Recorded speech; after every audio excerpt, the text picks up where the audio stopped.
Pingüino Multimedia, con el auspicio de Colegio Particular Novelius, lealtad, nobleza, sabiduría. Comercial Termo Austral, fábrica de ventanas. Global Motors, concesionario oficial de Nissan en Punta Arenas. Varmont, la seguridad y entrega a tiempo de su envío es nuestro compromiso. Presenta Retruco.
¿Cómo están? Pero muy buenas noches. Un gusto una vez más poder contar con la presencia de todos ustedes. Les damos la bienvenida a quienes tienen la posibilidad de vernos en nuestra programación de Pingüino Multimedia en general, pero los estelares de las 22 horas, como son decorridos durante la semana, también a través de Facebook Live. Así que le damos un gran saludo a quienes pueden estar acompañándonos durante esta jornada. El día de hoy hablaremos de salud. La verdad que durante estos 9 meses, desde el mes de marzo, sí, prácticamente avanzamos en el calendario, son 7 meses que se ha hablado netamente de salud. Así es, con una pandemia de por medio y donde hay diferentes organismos y servicios que tienen que seguir funcionando. Hoy, ¿cómo se generan esas articulaciones? ¿Cómo cumplen los servicios para poder atender a los usuarios, incluso en un estado de pandemia? Hoy hablaremos en nuestro primer bloque con el SAMU, cómo ha sido el trabajo en pandemia e incluso cómo ellos han colaborado con las aeroevacuaciones, cuál es un servicio que trabaja con otros organismos de emergencia, como es Carabineros y también bomberos, cómo ellos llegan al llamado cuando así lo amerita la necesidad. Cuando hablamos en el segundo bloque hablaremos del APS, la salud primaria. ¿Cuál es el rol en esta pandemia? Desde el mes de agosto se involucra netamente en la trazabilidad e incluso en la pesquisa precoz, donde los CEFAM, los SECOF y el SAMU son sumamente necesarios para poder combatir, pero también para seguir al llamado de quienes más lo requieran. Por eso los invitamos que se queden los 2 bloques. Ahora ya está con nosotros en esta primera oportunidad, a esta hora lo que hace posible el Internet, lo que hace posible a través de la videollamada, a través de Zoom. A esta hora estamos con el doctor y jefe del SAMU Magallanes, Felipe Hernández. ¿Cómo está? Bienvenido, un abrazo, muchas gracias por estar con nosotros. Yo sé que siempre están operativos 365 días del año, a pesar incluso de esta pandemia, es donde ustedes están en la primera línea prácticamente y en el llamado de cada emergencia. Bienvenido.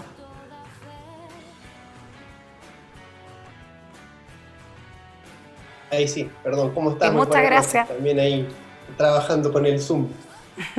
Felipe, bienvenido a ti y a todo el equipo del SAMU. La verdad que no paran, ustedes son 365 días del año a lo cual trabajan.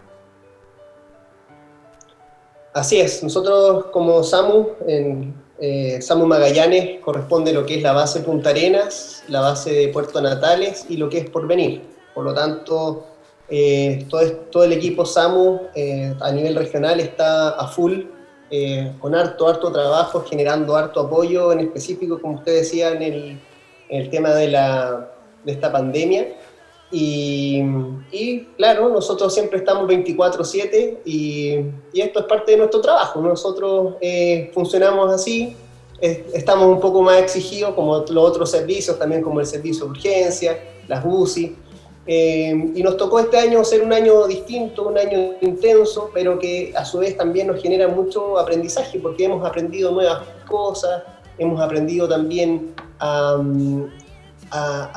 ir cambiando, a ser dinámicos, a ir viendo, a reestructurarnos, y eso también hay un lado positivo frente a todo este tremendo problema sanitario, pero como te comentaba, tiene sus bemoles también y sus cosas bastante buenas. Felipe, ustedes tienen una gran cercanía con la ciudadanía porque son el llamado de emergencia. Ustedes actúan, tú hablabas que esto también los ayuda a ser bastante dinámico, pero ustedes actúan y son el llamado en muchas ocasiones a emergencia que lamentablemente están viviendo o atendiendo al límite. Incluso cuando tienen que salir en nuestras rutas, en conjunto con bomberos, con carabineros, y también existe otro tipo de llamados o incluso de calificación o clasificación o categorización el salida de la emergencia. Pero hoy, como tú mencionabas, es un año distinto. ¿Cómo ha sido para todos quienes son parte del SAMU trabajar de esta forma sin dejar de lado las emergencias? Bueno, como te comentaba, nosotros seguimos, y bien dices, nosotros seguimos trabajando en el día a día con las emergencias. Obviamente con este tema de la cuarentena y la pandemia han disminuido ciertas cosas que son los más habituales, como los accidentes de tránsito, los accidentes laborales, que eran nuestro trabajo más habitual. Pero seguimos teniendo las enfermedades que están en casa, como los pacientes con accidentes cerebrovasculares, con paro cardiorrespiratorio, con insuficiencia respiratoria, no necesariamente relacionada a COVID. Y además se nos agregó todo lo que viene, el apoyo en general a la ciudadanía con el transporte de pacientes COVID, ¿no es cierto?, ya sea una vez que salen de alta del hospital, o cuando en algunos casos son casos sospechosos o ciertos requerimientos, también tenemos que trasladarlo desde la urgencia hasta su domicilio o hospitales sanitarias. Y también se nos ha aumentado el trabajo, porque como tenemos el centro de referencia, que es el hospital clínico, que es el hospital ¿no es cierto?, donde está todo lo que es la patología COVID, hacemos todos los traslados secundarios desde los distintos centros, como el Hospital Naval, la Clínica Magallanes, hacia el hospital clínico, pacientes críticos, pacientes que están en ventilación mecánica o que tienen requerimientos específicos, y también sacamos desde la urgencia, desde el hospital clínico, a los pacientes que no son COVID y que están con algunas patologías que son complejas y que requieren unidades de cuidados intensivos, ¿no es cierto?, en el otro centro, que sería la Clínica Magallanes. Entonces estamos con harto movimiento, a lo que usted dice, mucho más movimiento al habitual. Estamos trabajando mucho con todo lo que es los traslados secundarios y también ahora con el apoyo también para tratar de mejorar un poco y tener la disponibilidad de camas, estamos apoyando todo lo que son las evacuaciones aeromédicas en el transporte de los pacientes desde el hospital clínico hacia el aeropuerto, hacia las distintas empresas que vienen a buscar pacientes para llevarlo a distintas ciudades. Y hace poco también, 2 semanas atrás, el traslado de pacientes hacia Santiago con el apoyo de la Fuerza Aérea a través de un avión Hércules, lo cual también eso requirió una gran logística. Felipe, vamos a conversar al transcurso, doctor, de las diferentes áreas que le ha tocado, pero ¿cómo ha sido trabajar? Se tuvieron que preparar, me imagino, con que ha incrementado el trabajo claramente, ha disminuido de alguna otra forma los accidentes vehiculares, entre otras cosas, pero en el caso de utilizar a una persona que sea posible contagio o posible contagiado, o incluso una persona que sea trasladada desde un lugar a otro, ¿qué pasa en ese caso? ¿Utilizan una ambulancia distinta, un equipo distinto? Las medidas estrictas sanitarias que tienen que utilizar por el alto contagio que tiene el COVID, ¿han tenido que cambiar de alguna forma el trabajo o estructurarlo de alguna otra forma, incluso el equipo? Más que nada, hicimos unos protocolos muy estrictos del manejo y el uso de elementos de protección personal. Ya eso ha sido lo esencial. Ya tenemos elementos de protección personal que definimos y hemos ido aprendiendo y en la actualidad la mayoría, o sea, todos nuestros funcionarios de la parte de intervención, que son los que van en las ambulancias, utilizan un sistema que son los respiradores de medio rostro, que tienen un cierto tipo de filtro, el cual genera mayor comodidad y mayor protección en frente a pacientes. Además del uso de los guantes, además del uso de antiparras o protectores oculares, o en algunos casos escudos faciales, y también las batas, ¿no es cierto?, plásticas. Ese es el habitual y en especial para todos los que son pacientes conocidos como posibles contagios, ¿no es cierto?, o COVID positivo, y en especial todos los que son los traslados secundarios, ocupamos el equipo completo de protección personal. Como entenderás, también en la región es complejo hacer, por las características, ¿no es cierto?, climáticas, es muy difícil hacer atención con bata, con estas protecciones. Más que nada nuestro equipo se protege la parte de la vía aérea, que es el punto mayor de contagio, ¿no?, de coronavirus, y la parte ocular. Entonces, cuando van a rescates vehiculares o van a atención a otros lugares a la intemperie, más que nada se protegen todo lo que es la parte facial, los guantes, y con estricto control y pues lavado de manos habitual. Para nosotros, todos los pacientes de cual vamos o hacemos una atención, los tenemos considerados como posibles COVID, por lo tanto las protecciones son siempre y en todo momento, o sea, nuestro equipo está constantemente protegido. Es más, de hecho, gracias a Dios, desde que partió esta pandemia no hemos tenido ningún contagio por paciente. Ya los contagios han sido que se han presentado a nivel de SAMU han sido por situaciones externas, por familiares, etcétera, que es parte de, y ya a todos le ha tocado y es normal y puede pasar, pero la ventaja es que nuestros protocolos han funcionado bien en lo que respecta a la atención del paciente, ¿no es cierto? Y eso protege, y esos protocolos, han permitido que nuestra tripulación, ¿no es cierto?, que nuestros funcionarios estén 100% protegidos ante una eventual infección por coronavirus en una atención prehospitalaria. Felipe, ¿cuántos son en total? De lo que es... Perdón, complementa para que nos cuentes al respecto de la pregunta que ibas a contestar. En relación a las ambulancias, tenemos las mismas ambulancias. ¿Ya? No tenemos ¿Cuántas ambulancias contamos? Específica. ¿Con cuántas ambulancias contamos? ¿Se implementó alguna otra? ¿Llega a reforzar otra ambulancia? Se lo consulto porque la verdad que por los alzas de los casos que hay, uno podría pensar que obviamente el llamado ha aumentado. ¿O seguimos trabajando con las mismas ambulancias que teníamos desde el inicio de esta pandemia?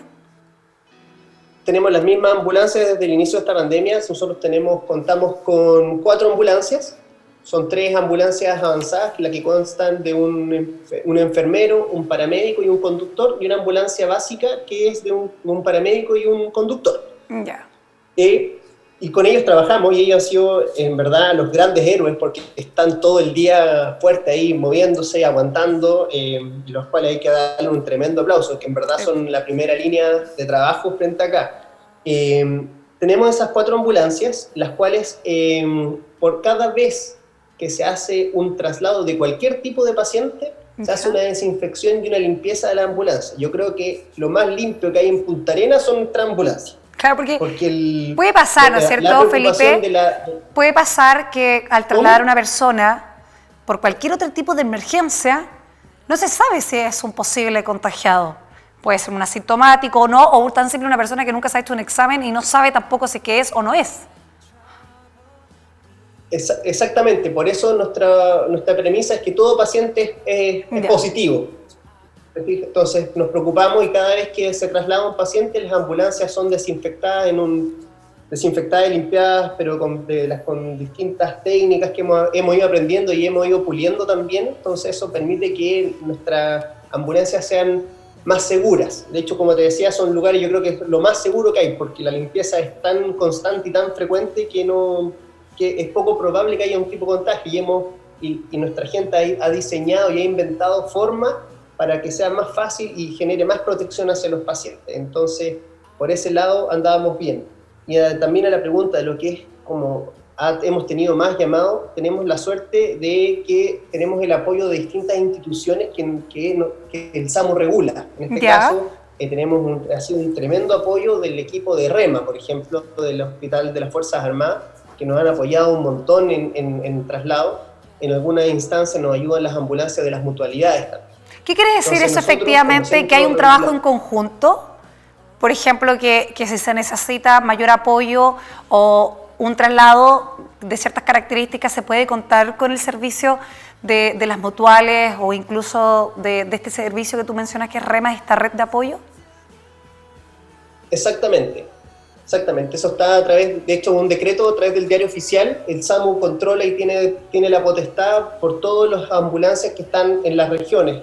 A nivel nacional, se entiende que a nivel nacional Y en cada región el SAMU tiene la autoridad para poder disponer de las distintas ambulancias que se encuentran en la región en cuanto las necesiten, para traslados secundarios, apoyos de llevar pacientes hacia el aeropuerto, etc. Felipe, cuando hablamos del equipo de ya sea de choferes, enfermeras, paramédicos, telefonistas, quienes están también en el centro regulador, ¿de cuánto es el equipo que hoy en día tiene el SAMU, donde están ubicados ahí justo prácticamente a pasos de esquina Avenida Frey con Manantiales? En esta nueva casa nosotros conocimos, las instalaciones las hemos conocido, llevan 3 años, donde claramente hacen un tremendo trabajo a la emergencia. Y obviamente un trabajo conectado con la comunidad donde los reconocen. Ustedes son prácticamente quienes se exponen para poder llevar ya sea una persona incluso compleja en estado de COVID o de otra emergencia. ¿De cuántos compone el equipo del SAMU Punta Arenas? SAMU son, en nuestra base, ¿no es cierto?, en nuestra casa tenemos 65 personas, de esos se subdividen en la parte del centro regulador, que consta de 2 reguladores, que son 2 profesionales no médicos, o enfermeros o kinesiólogos, los radiooperadores, que son los que contestan el teléfono y dan las directrices cuando hay alguna emergencia, le explican vía telefónica qué hacer a los pacientes mientras llega la ambulancia. Y ahí tenemos en total son 5 personas dentro del centro regulador. Después tenemos la parte de intervención, que son las ambulancias, como ven a mi espalda. Son un total de 44 funcionarios, que están divididos en 4 turnos.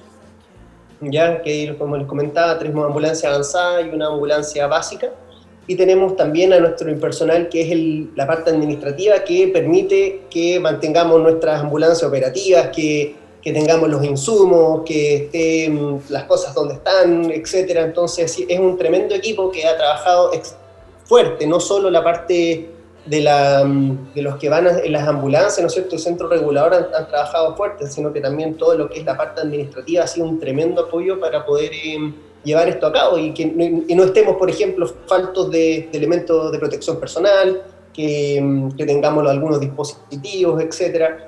Entonces, estas 65 personas, solo en la base de Punta Arenas, son los que estamos aquí todos los días, la verdad. ¿Y qué pasa, doctor, con Puerto Natales, Porvenir? Incluso si nos vamos un poquito más al extremo, Puerto William, ¿qué pasa en esas comunas?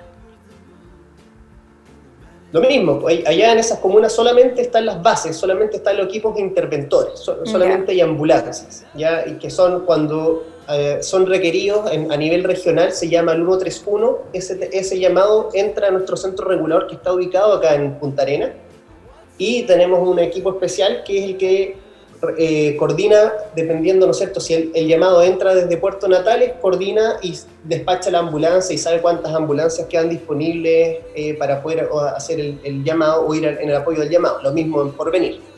Es Puerto Williams no tenemos tanto, sí hay una ambulancia que nos apoya, pero más que nada nuestro fuerte es por lo que es Porvenir y lo que es Natales. Es fundamental el centro regulador porque me imagino que gracias a ellos también existe una categorización. Hemos tenido la fortuna como medio de conocer y mostrar puertas abiertas lo que es el SAMU, pero acá es sumamente efectivo conocer las medidas, conocer también las directrices que se va a entregar a la persona que está en el teléfono, ya sea por una emergencia o incluso por una complejidad de COVID-19. ¿Es fundamental la categorización de un paciente al momento de una emergencia, incluso en esta pandemia? La función del centro regulador es, tanto de nuestros radiooperadores como de nuestros reguladores, como vale la redundancia, es tomar todo lo que comenta el paciente y eso nosotros tenemos un score, ¿no es cierto?, unas tablas que con eso definimos qué tipo de gravedad es este paciente y con eso se despacha la ambulancia de forma inmediata. Por ejemplo, nosotros tenemos como misión todos los pacientes que son categorizados como patologías tiempo dependientes, como accidentes cerebrovasculares, un paro cardiorrespiratorio, un paciente inconsciente, tenemos que nuestra misión es estar 8 minutos desde el momento que se recibe el llamado, ¿ya? Y esos son los pacientes categorizados como S1. Y después ya tenemos otras patologías que son menos graves o finalmente no graves, que se categorizan como S5, y dependiendo de la cantidad de llamados que tengamos o cuán ocupadas estén nuestras ambulancias, nuestros radiooperadores pueden hacer sugerencias y dar directrices a las personas que llaman. Por ejemplo, si alguien tiene algún dolor que no es característico de alguna patología, ¿no es cierto?, grave o que tenga alguna causa probable de muerte, lo asesoran, le dan algunas instrucciones, se les puede dar quizás algunas sugerencias, algunos medicamentos a tomar, y después el compromiso nuestro es llamar en unos 20, 30, incluso una hora después, para saber si es que ha habido alguna diferencia y si siguen requiriendo de la ambulancia. Esto también apoya para no congestionar lo que es el servicio de urgencia, eso se llama seguimiento del paciente. Cuando hablamos de las aeroevacuaciones, ustedes cumplen un rol fundamental. ¿Cuál es ahí el labor que tiene el SAMU en conjunto con la coordinación desde el hospital clínico o incluso el equipo médico que va a recibirlo al paciente? Y hablo específicamente en estas últimas aeroevacuaciones que se han hecho de nuestra región con pacientes con COVID-19 y que se han colocado complicados por salud y han necesitado ser trasladados a centros con mayor complejidad. Claro, ahí lo que ocurre en dos situaciones. Nosotros, vienen empresas de Santiago con sus aviones y con su tripulación sanitaria, y lo que hace SAMU apoya con las ambulancias para el transporte de tanto esta tripulación y posteriormente del paciente. Lo que significa un trabajo en coordinación con el hospital clínico para que nos da el ok, que qué paciente es el que tiene que trasladar, y nosotros tenemos que resguardar la ambulancia y dejarla a la espera para poder ir al traslado del paciente. Mientras tanto, tenemos otra ambulancia resguardando, ¿no es cierto?, la ciudadanía en caso de que sea requerida por alguna emergencia o alguna otra situación que no sea la de evacuación aeromédica. El tema está que, el trabajo fuerte ha sido que hemos tenido incluso hasta 3 pacientes al mismo tiempo. Por lo tanto, el trabajo es súper fuerte porque tenemos que coordinar muy bien el número de ambulancias que tenemos que despachar para el hospital para poder hacer el traslado hacia el hospital, hacia el aeropuerto, y además sin dejar de perder la cobertura hacia la comunidad. Entonces, exacto, ahí pedimos apoyo quizás a REMA, que son las ambulancias del Hospital de las Fuerzas Armadas, o ocupamos un móvil extra nuestro, ¿no es cierto? Se saca un móvil para mantener el 100% de la cobertura. Ha crecido el llamado, incluso podemos hablar de un aumento de llamados con donde ustedes también están viendo lo que es el COVID-19. Si tuviéramos que hablar en cifras o en porcentaje, ¿de cuánto estaríamos hablando, doctor? Los llamados desde abril a la fecha han aumentado en un 300-350%, lo que es llamados. ¿Ya? De esos llamados, un 150 son llamados efectivos, esa es la diferencia. Muchos de esos llamados, esos 300% que ha aumentado, son para consultas, son para cosas que no son de emergencia, por lo tanto colapsan el sistema. Ya dejan, si yo llamo para preguntar dónde hay una farmacia abierta, claro, no me permite la entrada de la llamada de un paciente que está con alguna insuficiencia respiratoria, con alguna emergencia. Entonces, esas son las llamadas efectivas, las que cuando me llaman porque mi papá está con un infarto. Esas son las llamadas efectivas, y esas lamentablemente no entran porque las personas están haciendo un mal uso del 131, llamando para preguntar si se pueden hacer el examen del PCR, si es que el SAMU puede ir a... y reciben llamadas de ese tipo, desde esa forma, si es que se pueden hacer el examen, temas relacionados que son más para una orientación en muchas ocasiones. Y por eso podríamos aprovechar esta oportunidad, doctor, que me quedan, la verdad, que prácticamente pocos minutos, para hacer y llamar a la conciencia a que la gente utilice bien el 131. Porque, como usted mencionaba, en algún momento, cuando una persona está haciendo una consulta, también hay una persona que en la otra línea, mientras está ocupado o no entra la llamada, hay una persona que está realmente con una emergencia. Exactamente, sí. Hacer el 131 es solo para emergencias médicas. Nada más, ese es el llamado. No atendemos no tenemos más información, no tenemos la lista de farmacias, no tenemos lista de medicamentos, nada. Solamente ustedes nos tienen que llamar cuando hay alguna emergencia médica y nosotros los vamos a atender, y para que la gente también tenga la tranquilidad, que también se desesperan porque les empezamos a preguntar cosas. En el momento que entra la llamada, la ambulancia es despachada. ¿Cuánto me contaba 8 minutos? Esa información.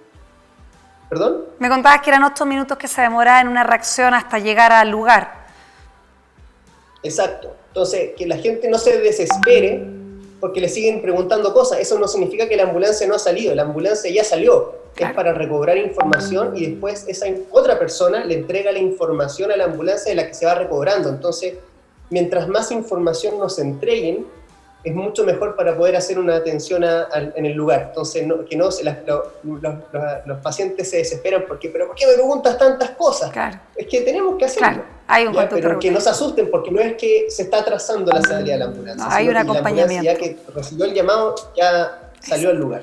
Doctor, la verdad que ya no nos queda más tiempo, hemos conversado, yo sé que falta mucho más por conversar, pero a través de esta entrevista igual queríamos hacerle un reconocimiento a los 65 funcionarios que están dentro de esta primera línea, donde ha aumentado un 300% prácticamente las llamadas, donde ustedes son las primeras que incluso para cualquier tipo de emergencia llegan al lugar 365 días y 24 horas. Quiero enviarle un gran abrazo virtual a todos ustedes que estuvieron de aniversario a nivel nacional. Un 8 de septiembre se celebró de una forma distinta, con harto trabajo, que son el primer llamado de emergencia incluso en esta pandemia, y obviamente ustedes están de cumpleaños en el mes de mayo acá en nuestra región, pero queríamos hacerle esta entrevista para entregar un reconocimiento a este gran trabajo que se hace día a día.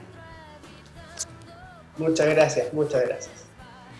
Y con eso nos despedimos, doctor, que tenga un excelente día, que esté muy bien conversando el día de hoy con el SAMU. ¿Cuál es el trabajo que ellos ejecutan diariamente, incluso en pandemia, cuando han salvado vidas, cuando la llamada de emergencia tiene que ingresar al 131, ser clara, concreta, no para preguntar qué farmacia está de turno y obviamente llamar a la conciencia a utilizar muy bien los números de emergencia?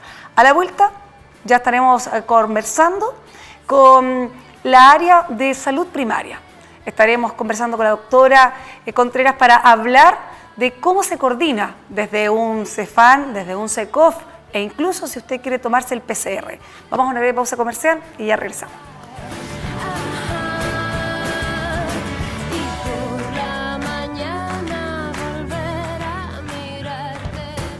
Pingüino Multimedia, con el auspicio de Colegio Particular Nobelius, lealtad, nobleza, sabiduría.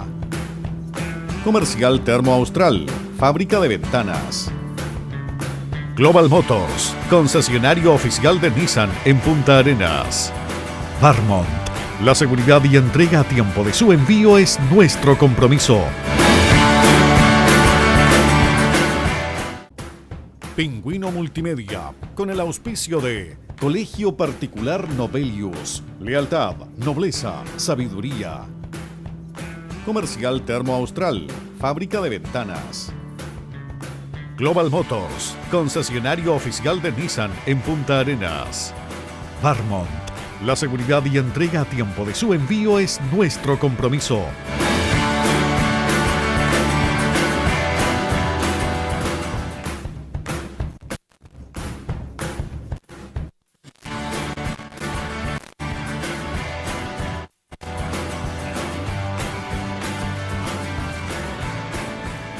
Estamos de regreso después de esta pausa comercial. Gracias por seguir acompañándonos el día de hoy, enfocado en nuestro programa Retruco en temas de contingencia, hablando del área de la salud, un tema que se ha tocado prácticamente durante 7 meses. Quiero en este minuto preguntarle a usted, si usted sabe que los centros de salud primarios, los CECOF, los CEFAN e incluso los SAPU tienen un rol fundamental desde el mes de agosto, que se dieron cuenta. Así es como los parlamentarios, el lado de salud, se dieron cuenta que los CEFAN, quienes son los centros familiares, tienen un rol fundamental al vínculo con la ciudadanía, que son la primera fase, son la primera línea que tiene el contacto con la familia y los conoce. Y los usuarios se vinculan muy de la mano con ellos. ¿Cuál es el rol que tomaron en esta pandemia a nivel nacional? Hoy conversaremos, preguntaremos la trazabilidad, el contacto directo, el testeo e incluso la comunicación, o acompañarlos y educarlos a todos y a cada uno de nosotros que somos usuarios de estos CEFAN. El día de hoy hablaremos con la coordinadora médica de la atención primaria. Estamos con Erika Contreras, quien ella es médico familiar. ¿Cómo está, Erika? Bienvenida, muchas gracias por recibirme esta noche. Hola, buenas noches. Igualmente, mucho gusto. Erika, vamos a hablar del rol fundamental que comienzan a tener la atención primaria. Acá estamos hablando desde los CECOF, los CEFAN, el SAPU, las postas rurales, porque tienen un rol fundamental. Ustedes conocen muy de cerca al usuario Y te lo pregunto porque tengo entendido que tú, trabajando incluso en uno de los CEFAM, uno conoce la realidad de cada una de las familias. Y eso es sumamente importante porque también tiene una radiografía de la movilidad de ellas. Y así es, como tú dices, los SPAM es la institución de salud más cercana a la comunidad. Justamente están ubicados en las poblaciones, digamos, donde atiende el CESFAM. Y en relación al COVID, las atenciones de los establecimientos de salud se han dividido, yo creo, en dos grandes áreas, que es poder tratar de mantener el control de las enfermedades crónicas que tiene esta población y también dar respuesta en parte a la pandemia actual del COVID. Entonces, nuestras funciones se han dividido, digamos, en estas dos grandes actividades. Y cuando hablamos uno de los primeros objetivos... Ahí se nos había cortado un poquito, ahora sí, Erika. ¿Cuál es uno de los objetivos que tienen? Bueno, uno de los primeros objetivos, como te comentaba, es tratar de mantener el control de estas patologías crónicas. Hay muchos pacientes que se encuentran descompensados y obviamente el control de su enfermedad es muy importante, especialmente si adquirieran esta enfermedad actual, COVID, son personas de riesgo. Por lo tanto, es muy importante mantener el control de estos usuarios. Y principalmente yo creo que ese ha sido el gran rol de APS en esta pandemia, tratar de mantener sus controles al día. Y esta otra patita también es poder aportar en el control de la pandemia. Y para eso se han implementado diversas estrategias. Nosotros tenemos, digamos, el rol principal de detectar los casos sospechosos, que son los pacientes que presentan síntomas, tomarles las PCR de forma oportuna, tanto en los SPAM, en los SECOF, en los SAPU. Nosotros empezamos a tomar PCR en el mes de mayo, se capacitó el equipo para la toma de PCR, enfocado principalmente en los pacientes con síntomas. Yeah. Ese fue nuestro enfoque inicial. Ya después, posteriormente, se han agregado actividades nuevas, principalmente de agosto en adelante, donde se asumió la búsqueda activa en pacientes asintomáticos en la comunidad y el seguimiento de los contactos estrechos. Esas son las actividades nuevas que se fueron sumando a la atención primaria. Erika, en algún momento, porque tú mencionas que ustedes también, la atención primaria, estaba realizando desde los inicios, desde mayo, estaba iniciando esta toma de exámenes, pero de alguna cierta forma se sintió bien silencioso el trabajo que estaban realizando la APS. Vuelve a tomar forma y fuerza el trabajo que comienzan a hacer cuando ya se modifica esta responsabilidad o articulaciones en conjunto con la Seremía y con el Servicio de Salud desde el mes de agosto, donde cuando ustedes ya tienen el TTA, cuando tienen trazabilidad, aislamiento, y puede ser que se me está olvidando alguno, pero ahí es donde toma más fuerza o más protagonismo los APS. Claro, el rol de nosotros, digamos, de forma activa, como dices tú, partió en mayo. La pandemia está desde marzo, pero la verdad es que atención primaria, como dices tú, fue adquiriendo, digamos, un poco más de rol con el tiempo. Digamos, esas fueron determinaciones a nivel local, principalmente de la autoridad sanitaria, y el incorporarnos, digamos, de esta forma paulatina. Se capacitó los equipos en ese mes y la verdad es que en general ha ido aumentando también de a poco el flujo de usuarios hacia los SPAM. Inicialmente hubo una disminución del flujo de pacientes hacia los SPAM, puede ser por desconocimiento de que no se estaba realizando el examen, la mayoría de la población tenía conocimiento de que el hospital, digamos, era el que abarcaba todo. Entonces, claro, como dices tú, ya en agosto, cuando empezamos a abarcar un poco más de actividades, empieza a haber un poco más de rol protagónico en atención primaria. La verdad es que todas estas actividades en relación al COVID tienen un enfoque en que la APS, digamos, puede colaborar de muchas formas, y eso también es la disposición que tiene la atención primaria en esto, de poder colaborar con las actividades que se nos designen. Y eso se hizo justamente en agosto al asumir la búsqueda activa en pacientes asintomáticos y el seguimiento de los contactos estrechos. Ahora también, claro, obviamente hay que difundir en la población el tomar conocimiento de que los SFAM toman PCR. La PCR tiene indicaciones puntuales, son definiciones que estableció el Ministerio de Salud. Por lo tanto, las PCR no es, digamos, un examen preventivo. Los médicos tienen indicaciones de toma específicas de PCR. Entonces, de repente queda la sensación de que tanto APS o hospital, digamos, no tomase, digamos, toda la cantidad de examen que quizá la población quisiera, pero el PCR en sí tiene indicaciones puntuales y eso es lo que nosotros hemos seguido. Principalmente, digamos, casos sospechosos es a los que se toma la PCR en atención primaria. Y posteriormente se amplió, digamos, esta actividad hacia la comunidad y ahí es donde uno busca los casos asintomáticos. Es al salir a buscar, y lo hemos conversado con el alcalde y también con la corporación, el área de salud, y se lo pregunto como coordinadora, al salir a buscar, ¿esto podría haber incrementado igual las cifras de contagio? Ya que sale el servicio primario de salud a buscar en diferentes poblaciones o en lugares o en foco, porque usted me contaba igual que existe un mapa de poblaciones o de sectores donde hay mayor contagio. ¿Puede ser posible que entre mayor testeo, por lo mismo también las cifras subieron?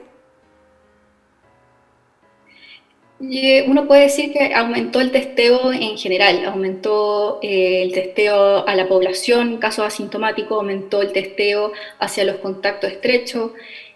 Por otra parte, el Servicio de Salud también realiza testeo, búsqueda activa. Inicialmente se enfocó harto en hacer búsqueda activa en empresas. Y después nosotros asumimos, digamos, nuestra parte de hacer las búsquedas activas en la comunidad. Obviamente, mientras más testeo hagas, más casos positivos encuentras. Y justamente existe una página, como mencionas tú, un visor territorial, que es una página creada por el Ministerio de Salud donde te indica las zonas o las poblaciones en la comuna donde más casos positivos se concentran. Entonces ahí es donde uno planifica o programa hacer esta búsqueda activa.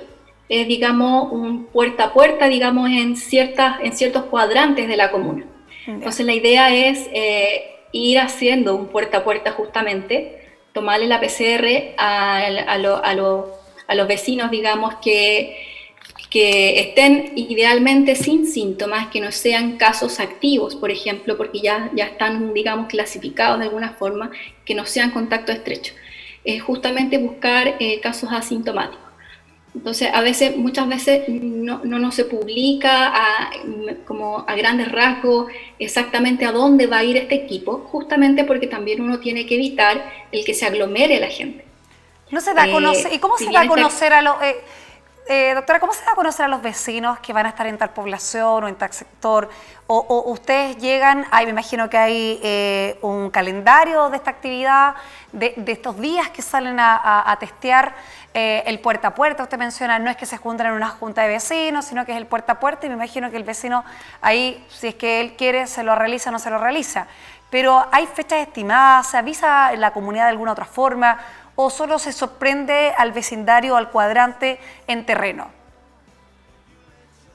Lo ideal es poder hacerlo quizás un poco espontáneo. Uno trata de programarlo un par de días antes, obviamente porque hay que revisar esta página, que es la que te indica dónde están las zonas con concentración.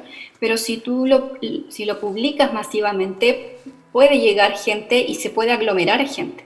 Y la idea es no tener filas de personas, porque obviamente la aglomeración también propicia el contagio. Lo ideal es hacer el puerta a puerta, ir casa a casa preguntando si se quieren tomar la PCR y ahí la persona se acerca, digamos, al móvil a tomarse la PCR. Pero si tú, claro, lo publicas de forma masiva, puede darse la situación que llegue gente, se aglomere, se haga muchas filas y eso es lo que también se quiere evitar. Entonces, por eso no se hace, digamos, como una propaganda quizás tan masiva días previos.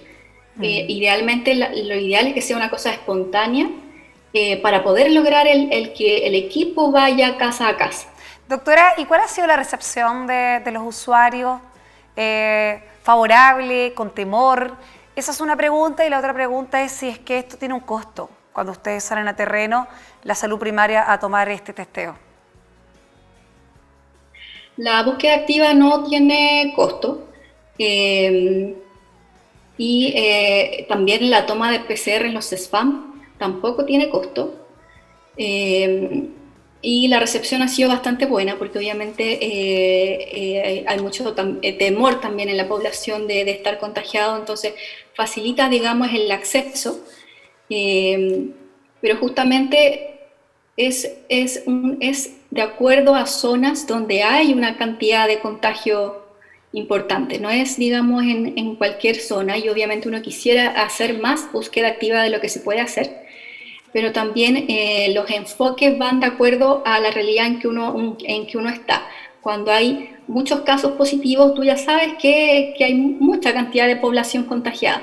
Cuando hay pocos, ahí es que la búsqueda activa sirve para salir a buscarlos. Perfecto. Ahora estamos en una situación en que la cantidad de positivos es tanto que si tú buscas en el visor territorial, muchas zonas te salen marcadas como zonas calientes, que se llaman. Tenemos Entonces, nosotros zonas... inicialmente... no quiero a lo mejor hablar específicamente de alguna otra población porque a lo mejor podría generar algún tipo de rechazo. Sabemos lo que ha pasado en otros lugares de nuestro país, pero ¿tenemos ya clasificación de zonas calientes, como usted lo señala, como se habla en este visor territorial en nuestra comuna, en nuestra región, en nuestra capital, o incluso en Puerto Natales o Porvenir? ¿Es la región general? ¿Está más citada hacia el norte o hacia el sur de Punta Arenas? Ahora, actualmente hay una distribución bastante pareja en la comuna. Probablemente en algunas instancias del año hubieron algunos sectores que predominaban frente a otros, pero ahora tenemos un índice de positividad tan alto que la verdad es que no hay mucho que seleccionar, porque la verdad es que son, digamos, varias las zonas calientes actualmente. Así que yo creo que no hay una zona actualmente más que otra. Ya. Doctora, cuando hablamos de este test rápido, que es tan escuchado y con la diferencia del PCR, que es una muestra nasal, ¿cuál es la diferencia entre uno y el otro? ¿Se ha escuchado hablar, oye, yo me hago el test rápido, es tan efectivo como el otro? ¿Podríamos despejar esa duda? ¿Y cuál es el que ustedes realizan?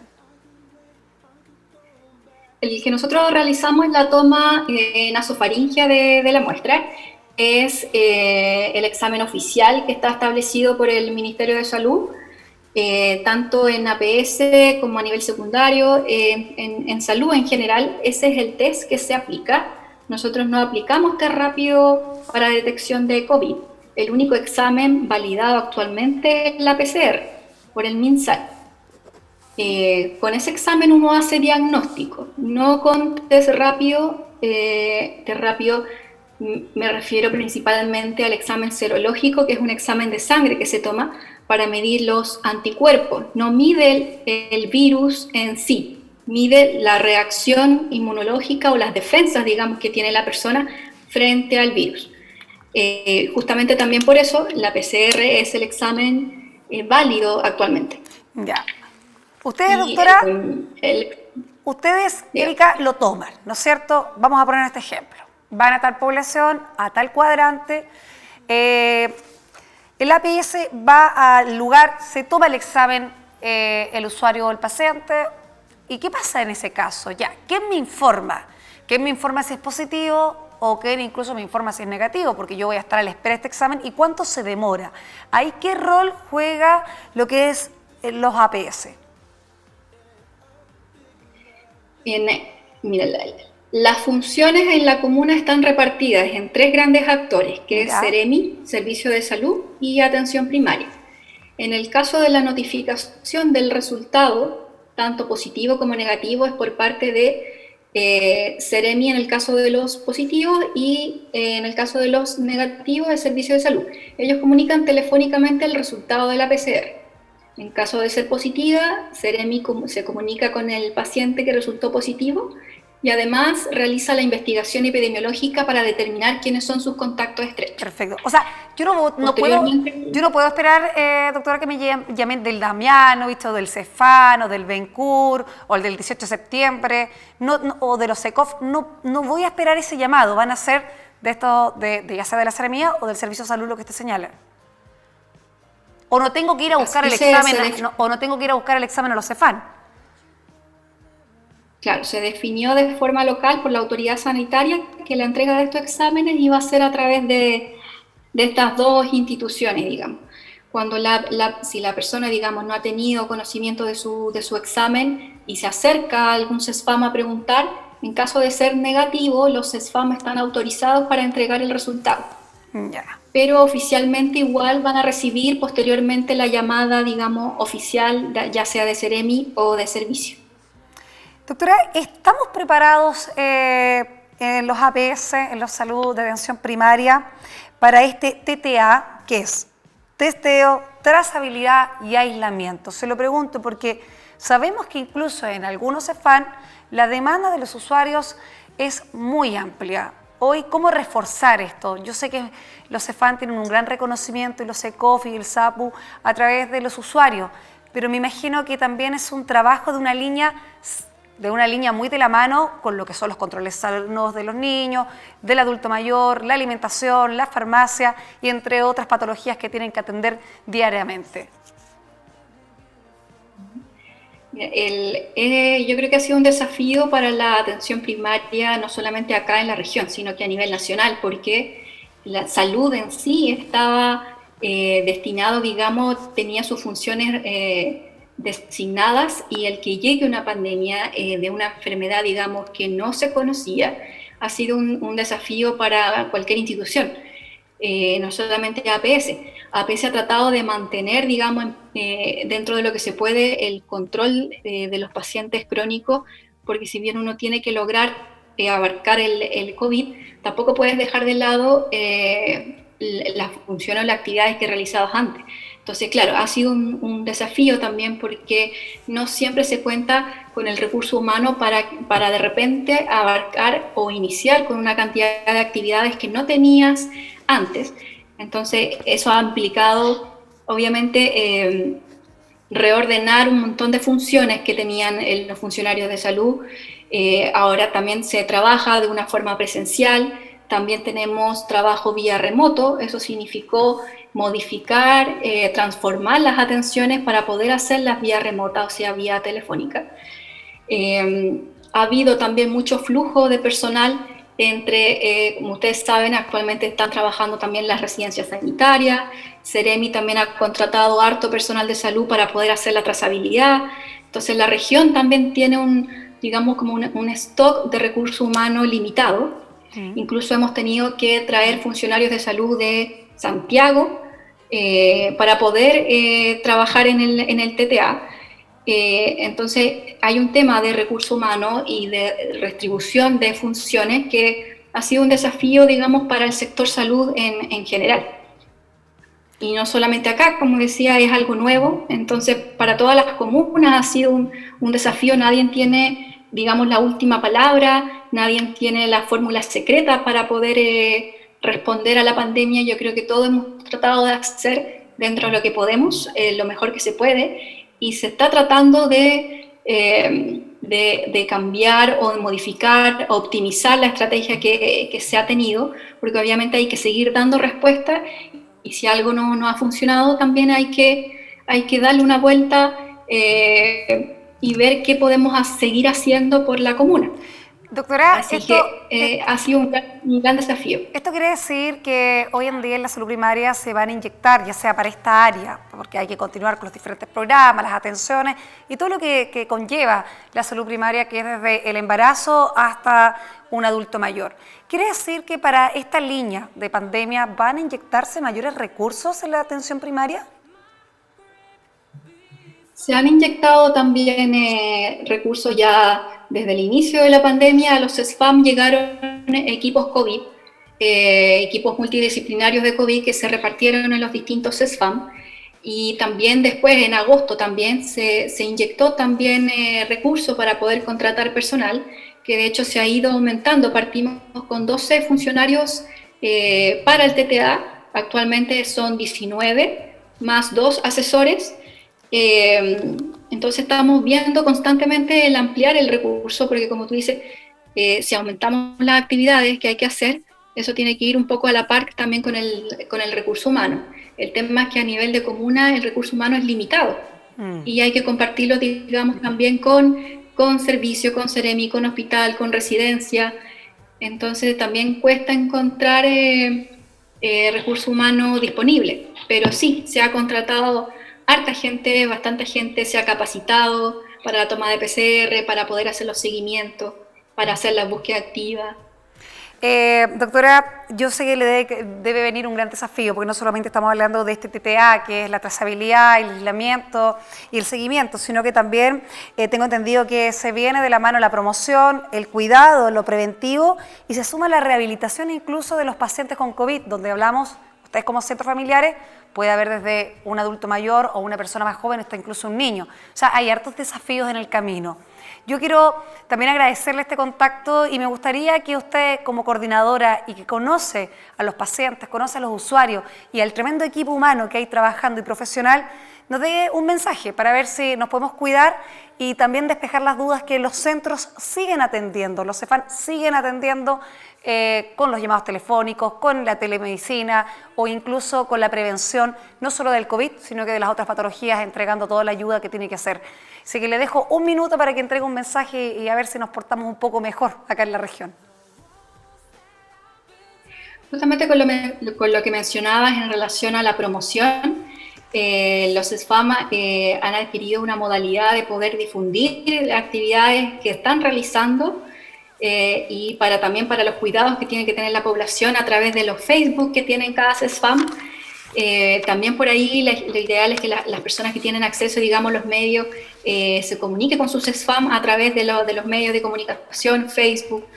Se están haciendo cápsulas educativas y justamente recalcar que la única medida más que comprobada, digamos, para el control de esto es la cuarentena, el aislamiento eficaz que tiene que realizar la población en su domicilio.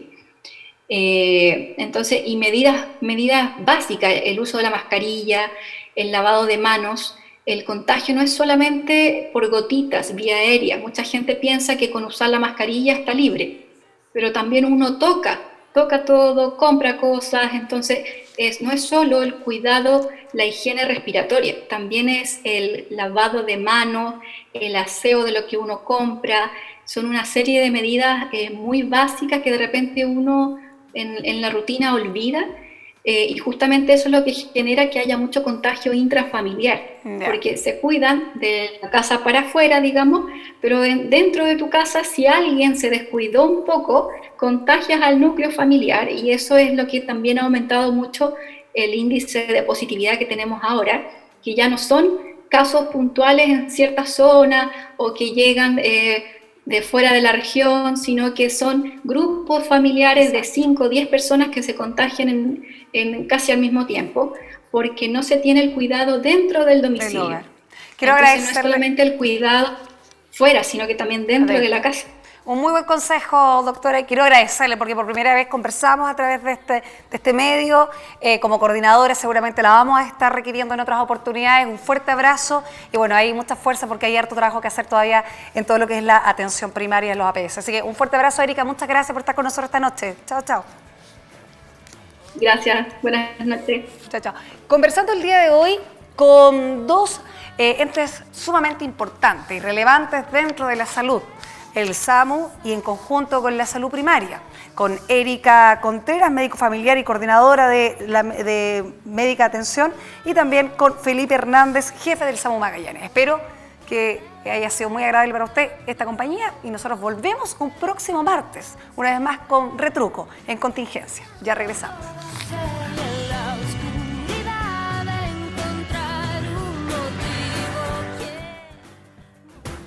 Pingüino Multimedia, con el auspicio de Colegio Particular Nobelius, lealtad, nobleza, sabiduría. Comercial Termo Austral, fábrica de ventanas. Global Motors, concesionario oficial de Nissan en Punta Arenas. Farmont, la seguridad y entrega a tiempo de su envío es nuestro compromiso. Presentó Retruco.